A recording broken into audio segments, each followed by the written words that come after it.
Welcome back to our channel success study. आज हम physical and chemical change chapter 6 करने वाले हैं और आई होप सो आप सबको बहुत अच्छा लगेगा। बहुत अच्छे, तो जिसको भी अच्छा लगे कमेंट शेयर एंड लाइक करना ना भूलें। चलो let's start our chapter physical and chemical change. Physical जैसा कि नेम ही इंडिकेट करता है, फिजिकल मतलब क्या, किसी की अपीयरेंस, किसी का साइज, ये सब चीज़ें क्या होती हैं, फिजिकल। तो जो चीज़ दिखाई दे ना वो चीज़ फिजिकल होती है। और केमिकल, केमिकल नहीं दिखाई देता। जैसे कोई बंदा लंबा है तो क्या है, उसकी फिजिकल प्रॉपर्टी है। और कोई बंदा अच्छा है तो वो क्या है, उसके अंदर क्या, हम वो देख नहीं सकते। ठीक है, तो आज हम ऐसे ही चेंजेस के बारे में पढ़ने वाले हैं। Physical and chemical change daily life में कहाँ पे होती है, कैसी कैसी होती है, सारा आज हम डिटेल में पढ़ने वाले हैं। आई होप सो आप सबको अच्छा लगेगा, मज़ा आएगा। तो वीडियो को लाइक शेयर एंड सब्सक्राइब करना कोई ना भूले। Let's start our chapter. In every day, you come across many changes around. These change may involve one or more substance. For example, your mother may dissolve sugar to water, make cold drink. बहुत सारे example, बहुत सारे changes आप daily life में देखते हो। जैसे कि आपकी मम्मा शरबत पिया होगा आपने घर में, जिसमें चीनी मिला करके आपको शरबत पिलाते हैं। Similarly, setting curd from a milk is a change. Sometimes milk becomes sour, and souring milk is also a change. Stretching rubber band is also a change. आप जो दही क्या होता है, अगर गर्मियों में हम उसको फ्रिज में ना रखें, सॉरी इट्स मिल्क, अगर हम मिल्क को गर्मियों में फ्रिज में ना रखें तो बाहर पड़े पड़े को क्या हो जाते हैं, खट्टे हो जाते हैं, वो ख़राब हो जाते हैं। तो ये भी क्या है, this is also a change. और ये आप रबड़ बैंड को अगर स्ट्रैच करते हो तो वो भी क्या हो जाता है, लेंथी हो जाता है, वो भी क्या है, एक चेंज है। ये सब सारी क्या है, एक चेंज है। तो हम इन सब चेंजेस के बारे में पढ़ने वाले। In this chapter we shall perform some activity and study the nature of this changes. हम बहुत सारे चेंजेस के बारे में पढ़ने वाले हैं और ये किस टाइप के उस चीज़ को डिटरमाइन करने वाले हैं। फिजिकल एंड केमिकल चेंज मैं आपको पहले ही बता देती हूँ। ये पहला जो एक्टिविटी वो क्या है, आपको एक पेज लेना है, पहले आपको 4 पार्ट्स में डिवाइड करना है। तो जो एक पार्ट होगा उसको फर्दर एक पार्ट में डिवाइड करना है। ठीक है, तो इससे क्या हो जाएगा, ये सब क्या हो जाएगा, टुकड़ों में वो डिवाइड हो जाएगा। लेकिन आप फिर से उन टुकड़ों को इकट्ठे ला करके फिर से जोड़ के ग्लू से, टेप से जोड़ के ओरिजिनल बना सकते हो ना। और आपको ये दिख रहा है ना, तो ये क्या है, physical change. Tearing of page is a physical change. Now activity वो नंबर 1 में आपको वही बताया हुआ है। तो let us cut a piece of paper in 4 squares and cut each square pieces further into 4 square pieces, such these pieces on the floor or table so the piece acquire the shape। और वही वाला जो आपको अभी बताया हुआ है, आपने पहले कट करना है 4 पीसेस में, फर्दर उनको और पीसेस में कट करना है, उसके बाद सबको ज्वाइन करना है। क्या वो ओरिजिनल जैसा दिखेगा? यस, वो ओरिजिनल जैसा दिखने लगेगा।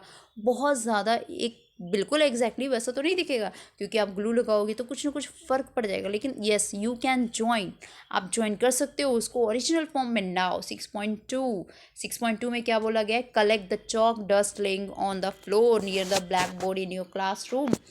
आपको क्या करना है, डस्ट जो पड़ा होता है ना, चॉक का डस्ट, उसको उठाना है, उठा करके पानी में घोलना है और उसको ओरिजिनल शेप में देनी है। And small pieces of chalk into dust, add little water to the dust to make paste अब क्या करना है, बनाना है उसमें।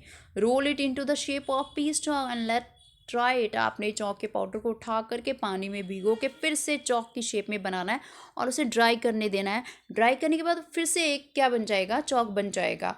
और होप सो ये पहले जैसा ही होगा। तो ये भी क्या है, एक physical change. 6.3 take some ice in a glass or plastic tumbler, melt a small portion of ice by placing the tumbler in sun।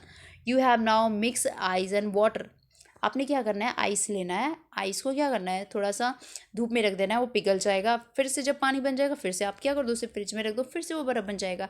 ये भी क्या है, इसमें क्या हुआ, लिक्विड पहले सॉलिड, सॉलिड फिर लिक्विड, लिक्विड फिर से सॉलिड फॉर्म में क्या हुआ है, चेंज हुआ है। तो ये भी क्या है, एक फिजिकल चेंज है।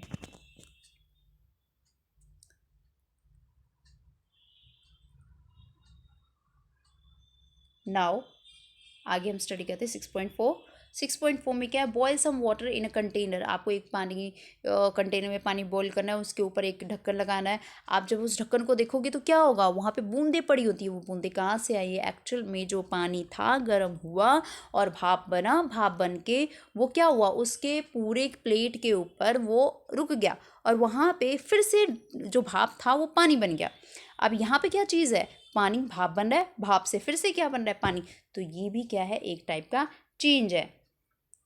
आपको क्या बोला, 6.5 में ये बोला गया है कि आपने एक हॉक शो ब्लेड लेना है, ठीक है। उसको क्या करना है, उसको आपने गरम करना है फ्लेम में जब आप गरम जब आप करोगे, आपने ये चिमटे से करना है, आपने नहीं करना क्योंकि it's may harmful to you, आप बर्निंग वगैरह हो सकती है, तो आपने नहीं करना। ऐसा होता है जब आप ब्लेड को फ्लेम में गरम करते हो तो उसका कलर बदल जाता है, रेड हो जाता है। जब हम ठंडा करते हैं तो उसका कलर बदल जाता है। यहाँ पे भी क्या हो रहा है, कलर चेंज हो रहा है। तो ये भी क्या है, एक फिजिकल चेंज है।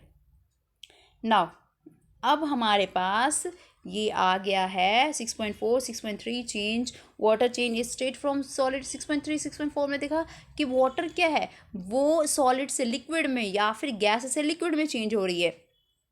और 6.5 में हमने क्या देखा, कलर चेंज हो रहा है। Property such like shape, size, colour, taste, substance are called physical property. ये जो चीज़ें हैं उन सबको हम क्या बोलते हैं, फिजिकल प्रॉपर्टी बोलते हैं। A change in which a substance undergo change in its physical property is called physical. वो चेंज जिसमें कोई भी सब्सटेंस में फिजिकल चेंज आता है, मतलब रंग रूप में चेंज आता है, उसके साइज में फ़र्क आता है, तो ऐसे चेंज को हमने क्या बोलना है, फिजिकल चेंज बोलना है। Such change has no substance form. इसमें एक स्पेशलिटी भी है कि ऐसे चेंजेस में क्या होता है, कोई सब्सटेंस फॉर्म नहीं होता। Now, a change with which you are quite familiar is rusting of iron. You leave a piece of iron in the open for some time, it acquire a film of brownish substance. आप कुछ iron जो होता है अगर हम उसे बाहर में छोड़ दें तो कुछ टाइम बाद आप देखो उसके ऊपर ब्राउन कलर का जो सब्सटेंस है वो आ जाता है। ये क्या है, इसको ये रस्ट है। ये आयरन नहीं होता। जो लोहे की जो चीज़ होती है उसके ऊपर ब्राउन कलर का जो लगा हुआ होता है वो आयरन नहीं है, वो रस्ट है। और इस प्रोसेस को हम क्या बोलेंगे, रस्टिंग। बहुत इंपॉर्टेंट प्रोसेस है, आपको बहुत ही अच्छे से समझना है, याद भी रखना है। और क्वेश्चन ऑब्वियसली इंपॉर्टेंट है, पेपर में भी आ सकता है, जो टेस्ट होगा उसमें ऑब्वियसली आना ही आना है। तो आपने बहुत अच्छे से ये रस्टिंग वाला कंसेप्ट करना है। Iron gates of park or farmland, iron benches kept in lawns, garden, almost very article of iron kept in upper get। जो भी आर्टिकल को बाहर रखा जाता है, चाहे वो आयरन का गेट हो, कोई आर्टिकल कुछ भी हो, तो वो क्या हो जाता है, पानी के कांटेक्ट में आने के बाद क्या हो जाता है, उसके ऊपर रस्टिंग हो जाती है। At home you must have seen शॉव्स and spade getting rusted when exposed to. आपने बहुत ब्लेड वगैरह जो भी घर में पड़ा होता है, कई चीज़ें आपको घर में क्या मिल जाएंगी, यूजुअल चीज़ें मिल जाएंगी देखने के लिए, जो क्या हो जाती हैं, जो मतलब कि पानी और हवा के कांटेक्ट में आने की वजह से क्या हो जाते हैं, उसमें रस्टिंग हो जाती है। In the kitchen, a wet iron pan often get rusted left in the state of some time। अगर आप अपने किचन में देखो, वहाँ पे जो तवा होता है उसके ऊपर पानी डाल के थोड़े टाइम के लिए छोड़ दिया जाए तो आप क्या देखोगे, उसमें भी रस्टिंग हो जाती है। क्यों? क्योंकि वो आयरन क्या है, और आयरन जो होता है पानी के कांटेक्ट में आने पर क्या करता है, रस्ट क्रिएट करता है। Let us consider few more changes where new substance. और ये सब ध्यान रहे, ये जो जितने भी चेंजेस है उस पर न्यू चीज़ बनी ब्राउन कलर की, क्योंकि हमारा आयरन क्या था, पहले तो बहुत ही चमकदार था, बहुत ज़्यादा सुंदर था देखने में, लेकिन अब क्या है, उसके ऊपर ब्राउन कलर की जो कलर का जो है परत चढ़ गई है, जिसकी वजह से न्यू चीज़, वो जो ब्राउन कलर की जो चीज़ है वो न्यू है। तो ये सीधा सीधा एक केमिकल चेंज है जिसमें न्यू चीज़ें क्या बन रही है। Get a small piece of thin strip ribbon of magnesium की अगर हम थोड़ी सी स्ट्रिप ले, clean with the tip of sandpaper पता होगा आप सबको, सैंड पेपर से अगर हम साफ़ करते हैं उसे, bring tip near to the candle flame. और साफ़ करने के बाद अगर हम उसे कैंडल के नज़दीक लेकर आते हैं तो क्या होता है, light when it completely burn it leave behind powdery ash. जब वो पूरा जल जाता है तो उसके बाद क्या बचता है, ऐश, राख बचती है। Does ash look like the magnesium rubber? अब क्या जो राख बची हुई पुरानी मैग्नीशियम रिबन के जैसे दिखेगी? नहीं, वो दूसरा ही होता है, वो डिफरेंट कलर होता है उसका, राख का। The change can be represented by, यहाँ पे आपको एक केमिकल इक्वेशन दी है, उससे समझाया गया आपको, magnesium plus oxygen magnesium dioxide बनता है। पहले मैग्नीशियम की रबड़ को हमने ऑक्सीजन के प्रेजेंस में जलाया है, तो जो राख है वो क्या है, मैग्नीशियम ऑक्साइड है। Collect the ash and mix it with a small amount of water and stir with the mixture. आपने क्या करना, जो वो जो राख है उसको कलेक्ट करके एक बर्तन में डाल करके उसको मिक्स करना है पानी से। Does the mixer turn red litmus blue? आपने देखना है कि जो लिटमस पेपर होता है, जो एसिड आपने पिछले चैप्टर में पढ़ चुका है एसिड एंड बेस के बारे में, तो वो जो लिटमस पेपर क्या डिटेक्ट करने के लिए क्या होता है कि वो जो सब्सटेंस आप देख रहे हो वो एसिड है या बेसिक नेचर का है। तो आपको देखना है कि जो रेड लिटमस को ब्लू कर रहा है या ब्लू लिटमस को रेड कर रहा है। On the basis of this test how would you clarify the aqueous solution is acidic और बेसिक? और ये चीज़ें करके आप कैसे बताओगे जो राख है, ऐश जो है मैग्नीशियम का, वो एसिडिक नेचर का है या फिर बेसिक नेचर का है। On dissolving the ash in water it new substance is form. This change can be written in the form of following equation. अगर हम जब पानी में जैसे ही राख डालते हैं तो क्या होता है, न्यू चीज़ें बनती हैं। कैसे बनती है, कौन सी केमिकल इक्वेशन होगी, मैग्नीशियम डाइऑक्साइड प्लस वाटर मिल के क्या बन जाएगा, मैग्नीशियम हाइड्रोक्साइड।